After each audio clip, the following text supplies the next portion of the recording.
சுற்றுச்சூழலை பாதுகாப்போம், புகையில்லாத போகியை கொண்டாடுவோம்.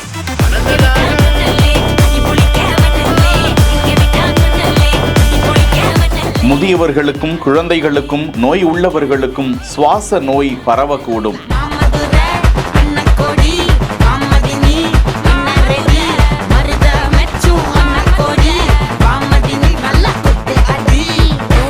யாரும் டயர், பிளாஸ்டிக் பொருட்களை எரித்து விடாதீர்கள், சுற்றுச்சூழலை கெடுத்து விடாதீர்கள் என திருச்சி மாவட்டத்தில் நடந்த விழிப்புணர்வு பிரச்சாரம்.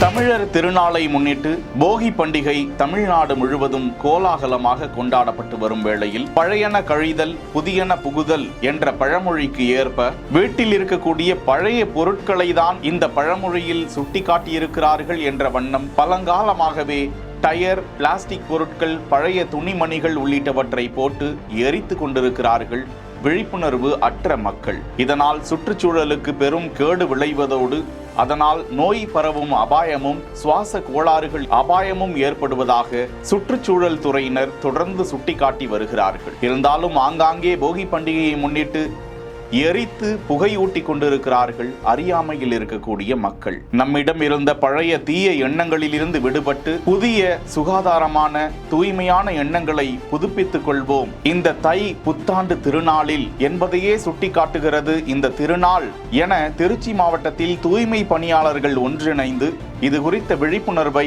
நடனங்கள் உள்ளிட்டவற்றோடு பிரச்சாரமாக மேற்கொண்டனர். திருச்சி மாநகராட்சி தூய்மை பணியாளர்களுக்கு நாம் பாராட்டுகளையும் நன்றிகளையும் தெரிவித்துக் கொள்வோமா? செய்திகளை உடனுக்குடன் தெரிந்து கொள்ள பிஹைண்ட் வுட்ஸ் நியூஸ் வாட்ஸ்அப் சேனலுடன் இணைந்திருங்கள்.